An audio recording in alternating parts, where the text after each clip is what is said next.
სახელითა მამისათა და ძისათა და სულისა თქმისა ჩვენთან არს ღმერთი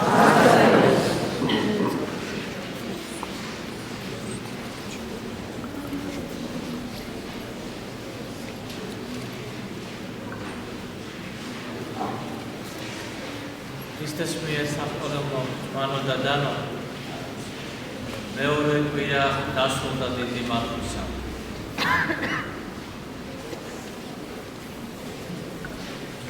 საკუთარ თავს შევეკითხოთ როგორ მიდის ეს მართვა ჩვენთვის ვაქვს ისეთივე შემართება როგორიც პირველ კვირას ჰქონდა ვაქვს ისეთივე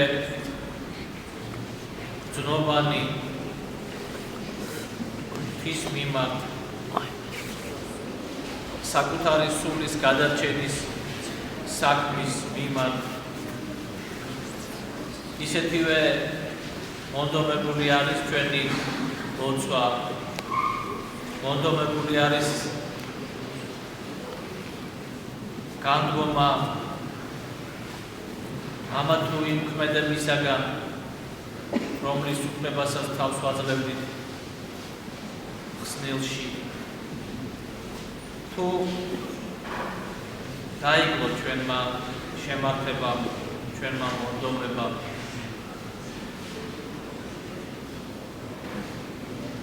როგორ მიმდინარეობს მართვა და შევეკითხოთ ჩვენ თავს და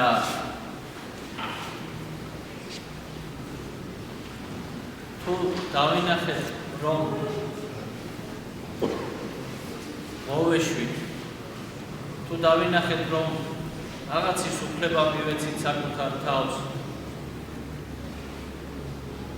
ეს გავამართლეთ ჩვენი სისუსტით ან სხვა რამე გავით კიდევ ლավ მიმართოთ უფალს როგორც დაავადებულმა ადამიანებმა ისე როგორც დღევანდელ წმინდა წერილში განრღვეული მიიყვანეს მაცხოვართან და სთხოვეს მისი განკურნება და პირველად მაცხოვარმა განრღვეულს უთხრა შვილო მიგეტევნე შენ ცოდვანი შენია ანუ ამ ადამიანის ასეთი მდგომარეობა განრღვეული ნიშნავს დამლადაცემას ანუ მთელი მისი ფიზიკური მდგომარეობა იყო მორღვეული, მოდუმებული, ყოველივე სახსარი, ხესი, კუნთი, ყველაფერი იყო ამ ადამიანში უძლური და ის თავის ხელს ვერ ფლობდა და მდგომარეობა ასეთი არ იყო მხოლოდ დაავადების მიზეზი, არამედ ეს იყო მისი სულიერი განრღვეულობა, მისი სულიერი დაავადება, მისი სულიერი დადამლაება, რამაც ჩვენ არ ვიცით, წმინდა წერილი არ ამბობს ამის შესახებ, მაგრამ საფიქრალია, რომ ცოდვას ჰქონდა გამოწვეული მისი ასეთი ფიზიკური მდგომარეობაც. და მაცხოვარი პირველად ეუბნება მას, რომ შვილო მიგეტევნე შენ ცოდვანი შენია. და იქ ყოფნა წიგნობრებმა და ფარისევრებმა თქვეს, ვინ არის ეს, რომ ბედავს ამის თქვას, იმიტომ რომ ცოდვის მიტევება მხოლოდ ღმერთს შეუძლიაო. ასე იფიქრეს მათ თავის გულში და მაცხოვარმა ამ ფიქრებზე მათ უპასუხა სიტყვიერად. რა არის უფრო იოლი? თქმა იმისა, რომ იგეტებენ შენ ცოდვანი შენიო, თუ თქმა იმის, რომ ადეკ და ვიდოდეო. ამით აჩვენა პასუხი რომ არ გაეცა, ისინი ჩაგვიდნენ, რომ ეს ადამიანი არის კადნიერი. ეს ადამიანი საკუთარ თავს ღმერთის სწორად მიიჩნევს და თუ კადნიერი არა, მაინც იტყოდნენ, რომ ეს არ არის ჯანსაღი, ფსიქიურად დაავადებულია, ასეთი რაღაცა როგორ შეიძლება, ასეთი კადნიერება ეთყობა სულიერად არის დაავადებული, ისე როგორც მას სხვა შემთხვევებში დებდნენ ბრალს მაცხოვარს, რომ ეშმაკეული არისო. როდესაც განკურნებდა ის ადამიანებს და მაცხოვარი ამიტომ პასუხობს, რა არის უფრო იოლი, ის რომ უთხრა ადამიანს ცოდვები მიგეტევება, ანუ ასეთი კადნიერება საკუთარ თავზე აიღო და თუ ხარ კაცი ღვთისა, როგორც მიიჩნევდნენ მაცხოვარს მრავალნი, მაშინ ღვთის კაც პირიქით ახასიათებს მოგზალება ღვთის წინაშე და აი კადნიერება კი არა მაქსო, ამას ეუბნება მაცხოვარი და ამას კი არ ვაკეთებ ჩემი რაღაც სურვილით, ფიქრით, თუ ჩემი რაღაც შეხედულებით, არამედ ძალაუფლებით და ეუბნება, რომ გეტყვით თქვენ, რომ ძესაკაცისასაო აქვსო ცოდვათა მიტეების უფლებაა. ანუ ამითაც, როდესაც ამას ამბობს, ამასაც მიუთითებს თავის ღვთაებრიობაზე, იმიტომ რომ ებრაელთა ერი ღვთისაგან ელოდება და ელოდებოდა ცოდვათა მიტეებას და ამას რომ ამბობს მაცხოვარი, ამითაც მიუთითებს, რომ მესია არის, რომ მას აქვს უფლება მიტეება ცოდვისა და ნიშნად იმისა, რომ აქვს ცოდვების მიტევების უფლება, აი ეს ადამიანი, რომელიც ყველა მიწის რომ არის დამლადაცემული, არის უმოძრაო მრავალი დროის განმავლობაში და მოიყვანეს მაცხოვართან, იმიტომ რომ სხვა არანაირი საშველი არ იყო მისთვის, იმ ადამიანს ეუბნება შემდგომ, ადეკ აღიღე შენი ცხედარი, ანუ საკაცე, რითაც მოიყვანეს ის, აიღე ეს საკაცე და წადი სახლში.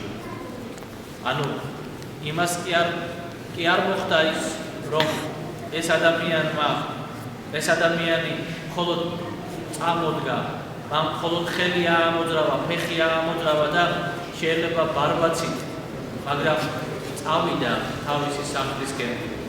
ისევ იმ ადამიანების დახმარებით, რომლებთაც მოიყვანეს, შეიძლება მხარში ამოუდგნენ, მაგრამ უკვე ფეხებს თავად გადასგამდა.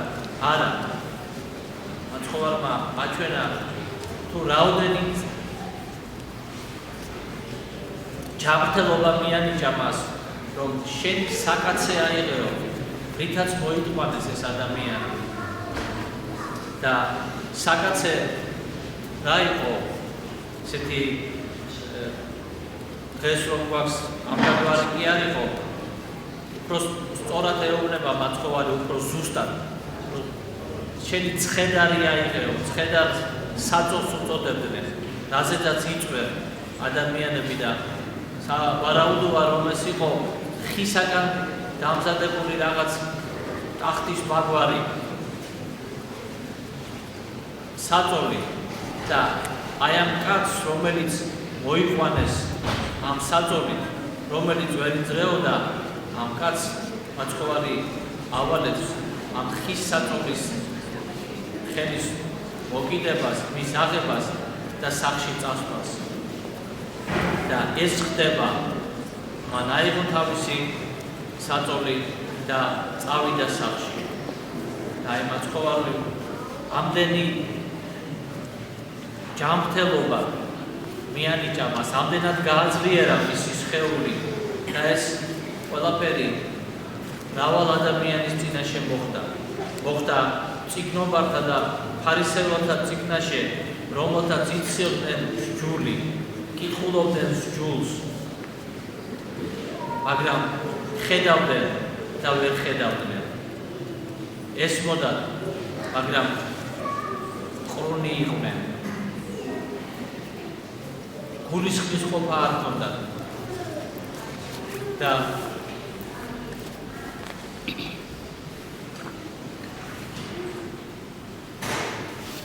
პავლე მოციქულმა ძალადდეს კიდე სიტყვები ყოველთა ჯულის დამრღვევთა და ურჩთა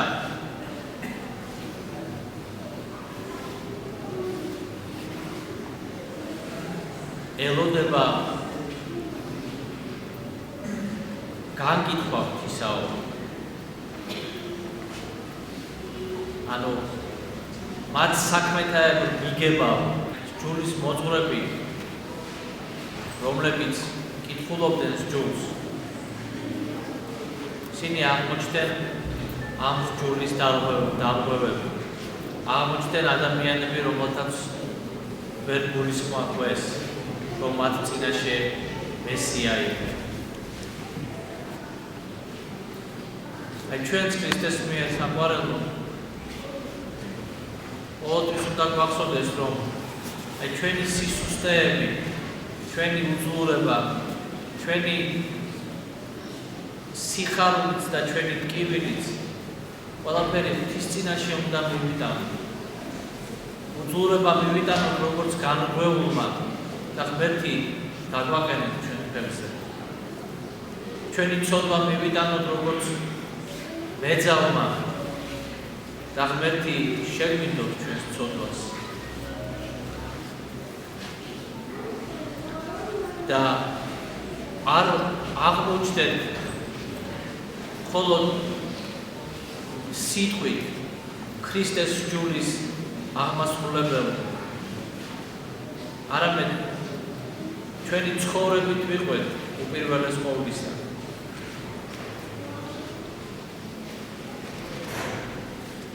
და თუ ჩვენ მოვინდომეთ ეს წამს, რომ ღმერთი შეგვაძლებინებს, შეგვეწევა, თუნდაც მცირედი გავაკეთოთ, იმიტომ რომ ქრისტეს გარეშე და ქრისტეს სიტყვის აღსრულების გარეშე ცხოვრება არ არსებობს. პავლე მოციქული ამბობს, რომ ქრისტეს უარყოფელნიო დასჯილნი იქნებიან.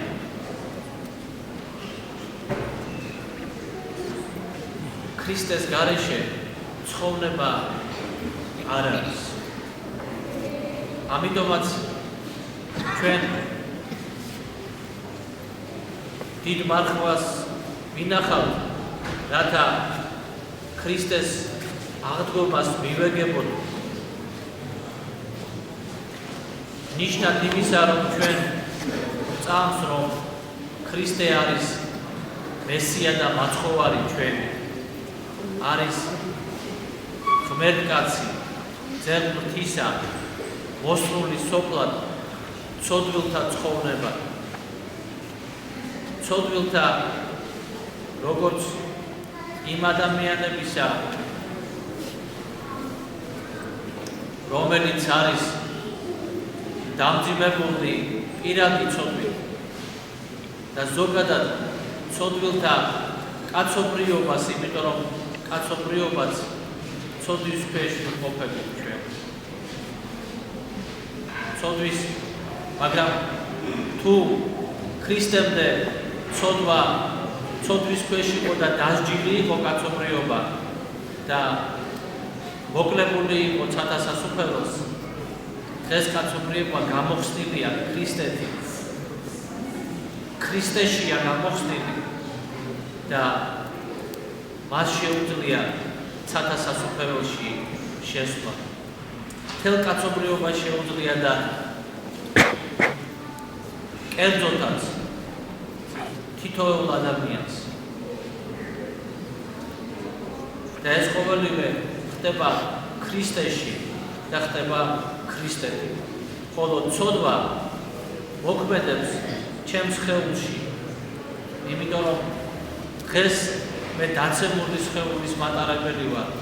იმ სხეულისა, რომელშიც ადამიანმა შეუშვა ცოდვა და მერე კიდე დანარჩენმა ისტორიო ამ კაცობრიობისა უფრო მეტად და მეტად დაამძიმეს ეს სხეული ცოდვისაკენ მიდრეკილებით. მაგრამ ქრისტეში სხეულიც და სულიც ორივეს გადარჩენა შეუძლია. ორივეს შეუძლია, ორივეს განწმენდა შეუძლია, ორივეს ცათა სასუფეველის კვიდრად ყოფნა შეუძლია. მაგრამ ქრისტეს გარეშე ეს შეუძლებელია ქრისტეს საყვარელი. ამიტომაც ქრისტე უნდა იყოს ჩვენი მისწრაფება. ქრისტესთან ყოფნა უნდა იყოს ჩვენი სურვილი. ქრისტეში ყოფნა უნდა იყოს ჩვენი მონდომების საფუძველი. ამიტომაც ვეზიარებით ჩვენ ქრისტეს სისხლსა და ხორცს. ქრისტე შემოდის ჩვენში და ჩვენც თანაზიარ მივხვდებით ქრისტეს. ამას უნდა დავამატოთ ჩვენი ცხოვრება. ქრისტეს სიტყვის მიხედვით ცხოვრება. ძალისაა ჩვენესთან და ვახსოვდეს აცხოვრის სიტყვები შეუძლებელი კაცთაგან შესაძლებელი ღვთისამია, რაც ჩვენ არ შეგვიძლია, ღმერთ შეუძლია და ღმერთი აუცილებლად შეგვეწევა და შეგვაძლებინებს ჩვენ რომ ცათა სასუფეველის მიდრები გავხდით. თვისი მადლით და თვისი წყალობით. ღმერთმა დაგროწო ქრისტეს საყვარელი. მადლით და წყალობა იყოს თქვენთან, აქ და მარადის და ოქროს მისამდე. ამინ.